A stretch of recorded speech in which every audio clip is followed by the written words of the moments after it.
శంకర్ ని చీట్ చేస్తావా? సరుకు పట్టుకెళ్ళి 15 రోజులు అయింది, కనిపించడం మానేశావు. వీకెండ్లని నైట్ పార్టీలని ఎంజాయ్ చేస్తున్నావా? అదేం లేదన్నా. మరి అది డబ్బులేవి? ఈ లీకర్ శంకర్ నీకు ఎలా కనబడుతున్నాడ్రా? మా అమ్మకి ఓపెన్ హార్ట్ సర్జరీ అయిందన్నా. డబ్బు మొత్తం ఖర్చు అయిందన్నా. 2 రోజులు టైం అన్నా. బాబ్జీ, మనం చేసే వ్యాపారం ఆరోగ్యం పాడు చేసేదే కానీ బాగు చేసేది కాదరా. 2 రోజులు టైం ఇవ్వన్నా, డబ్బు మొత్తం కట్టేస్తాను. ప్లీజ్ అన్నా. వీటిని తీసుకెళ్లి హాస్పిటల్ దగ్గర జాగ్రత్తగా దించాయి. తీసుకోబోరా. థ్యాంక్స్ అన్నా. రేయ్, వాడిని తీసుకెళ్లి వాడి పిల్లని తీసుకొచ్చి ఇక్కడ పెట్టు. అప్పుడు వాడికి డబ్బులు ఇవ్వాలన్న సంగతి బాగా గుర్తుంటుంది. బాబ్జీ, 2 రోజులు కాదు, 2 నెలలైనా టైం తీసుకో. అన్నా, జనాలకేమో మన కంపెనీ చీప్ లిక్కర్ తాపుతావు, నువ్వు మాత్రం ఫారెన్ సరుకు తాగుతున్నావేమరా? అది వ్యాపారం, ఇది ఆరోగ్యం. ఏంటి లాయర్, మన కేసులో ఎంతవరకు వచ్చాయి? అన్నా, నీకు విషయం చెప్పాలన్నా. అంటే ఈ ఆగస్టు 15న చల్లపల్లి జైలు లేరు అన్నేమన్నా జెండేరా? అన్నా, నేను చెప్పేది కాస్త సీరియస్ గా వినన్నా. సరిపోతుందా? ప్రభుత్వం ఆ రోజు రాష్ట్ర వ్యాప్తంగా 162 మంది ఖైదీలను విడుదల చేస్తోంది. అయితే ఆ లిస్ట్ లో చల్లపల్లి జైలు నుండి దుర్గాదాస్ పేరు కూడా ఉంది. దుర్గా యావజ్జీవ శిక్ష పడింది కదా, ఎలా బయటికి వస్తున్నాడు? సత్ప్రవర్తనతో రావటానికి వీల్లేదు. ఇంకో కేసు వాడి మీద పెట్టు. అరే రాలేదు రాని అన్న అని జైలు బయటనే కూర్చోసా. ఆడుకునే పులిజులికలు ఏమనదు, కానీ ఆకలితో ఉన్న పులిజులికెళ్తే చంపేస్తుంది. వాడు ఆకలితో ఉన్న పులిరా. అలాంటి ఆకలితో ఉన్న పులికి జింకను బోన్లో పెట్టి ఎరవేస్తే అవునన్నా, ఈ ప్రపంచంలో పగన ఆపేది ఒక్క ప్రేమే. ప్రేమ? నీ మీద వాడుకున్న పగ చల్లారాలంటే వాడి మనసులో ఉన్న ప్రేమను పట్టుకో. అప్పుడే నీ ప్రాణాలు పోకుండా ఉంటాయి. ప్రేమ?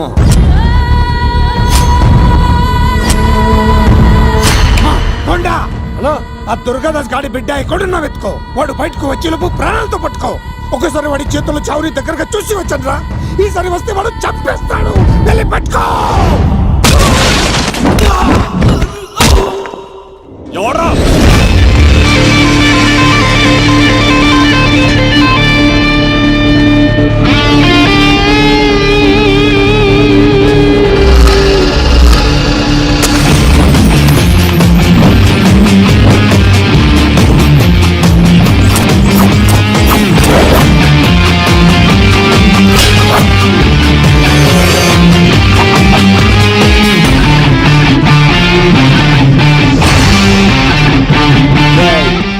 పాండోవడ్రా ఇక్కడ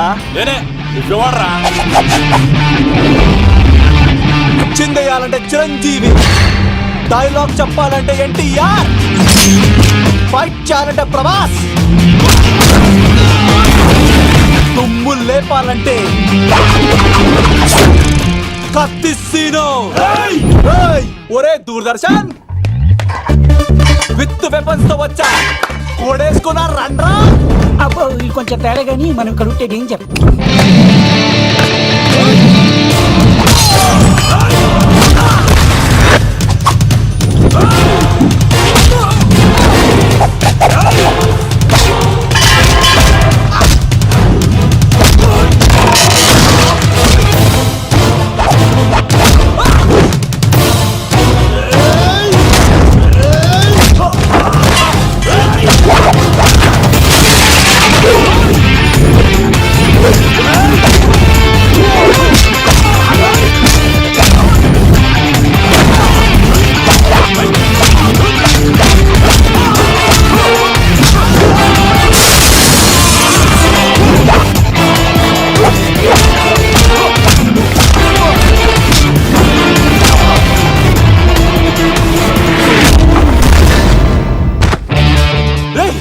ఎందుకు కొడుతున్నావు మమ్మల్ని?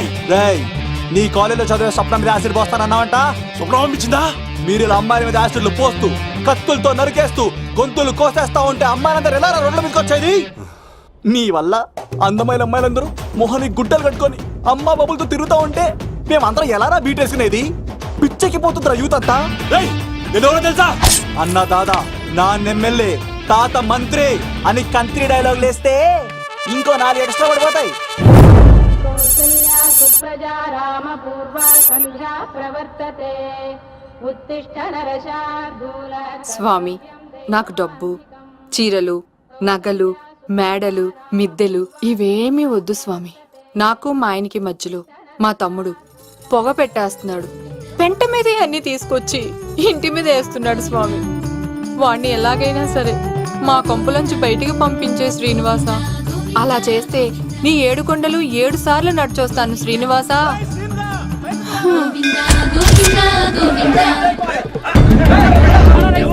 ఏమైంది అన్నయ్య గారు? బాగుందమ్మా, నువ్వు అన్నయ్య అని పిలుస్తున్నావు, నీ తమ్ముడు నన్ను మామయ్య అని పిలుస్తున్నావు.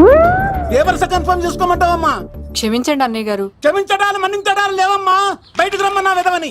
మీరేమనుకోకండి. పిలిచారా ప్రెసిడెంట్ గారు? ఏంటి కాలనీ అంతా మా కొమ్మ మీదకి వచ్చారు? చందాల కోసమా? ఏమే ఓ 10 రూపాయలు పడే. ఏమండి శిలాపలకం మీద నా పేరు కూడా చెక్కించండి. గ్యాప్ ఉంటే మా బామ్మర్ది పేరు కూడా చెక్కించండి. మేము వచ్చింది చందాలకు కాదురా, నీ బామ్మర్దిని చంపడానికి. ఏం చేశాడండి మావాడు? మా అమ్మాయికి లవ్ లెటర్ ఇచ్చాడు.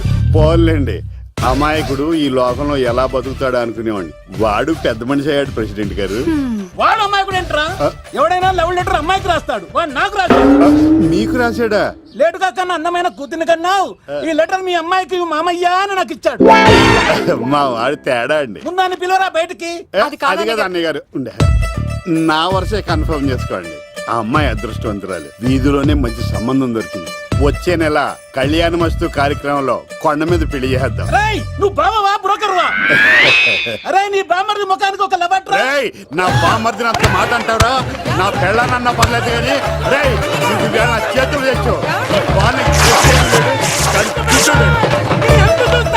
రేయ్, తెలిసిన కుర్రాడు మోటార్ బైక్ మీద లిఫ్ట్ ఇస్తానంటే మీ కూతురు ఎక్కించర్రా? ఆటోడికి డబ్బులు ఇచ్చి మరీ ఎక్కిస్తారు. ఎలాగిచ్చాను అటాక్? చిచ్చి సిగ్గులేని జన్మ. నీ జన్మ గురించి నువ్వెందుకే తిట్టుకుంటా? చిచ్చి నడి రోడ్డు మీద పరువు తీసేస్తాడు. తల్లి లేని పిల్లోడు కదా అని పెంచితే ఇంత క్షోభ పెడతాడా? తండ్రి అలా తయారయ్యాడు, వీడు ఇలా తయారయ్యాడు, మీరు ఇలా తయారయ్యారు. ఇదిగో ఇప్పుడే చెప్తున్నాను, ఈ రోజు నుంచి వాడి ఇంట్లో ఉండడానికి వీల్లేదు. నీ నిర్ణయం ఇదే అయితే నేను నా బామ్మర్ది పుట్టింటికి వెళ్ళిపోతాను. ఆగండి, మీరు ఎక్కడికి వెళ్తున్నారు? పదండి ఇంట్లోకి. మరి నా బామ్మర్ది? ఇద్దరు కలిసి తగలడండి. బావా ఆ కూర లేదు కదా, బీరేసేద్దంతా. వెయ్యను. ఎందుకు అక్కేమని తిట్టిందా? నువ్వే చూడు.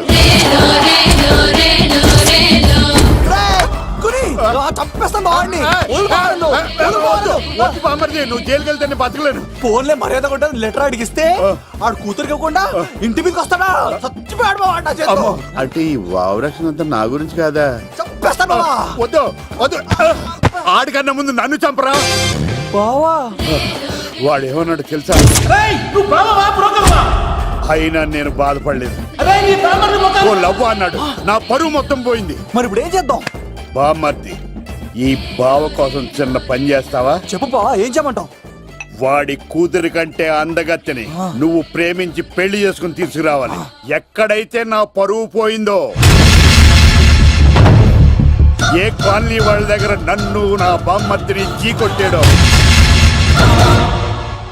అదే కాలనీలో ఆ ప్రెసిడెంట్ గారి ముందు నేను కాళ్ళు రగరేసుకుని తిరగాలి.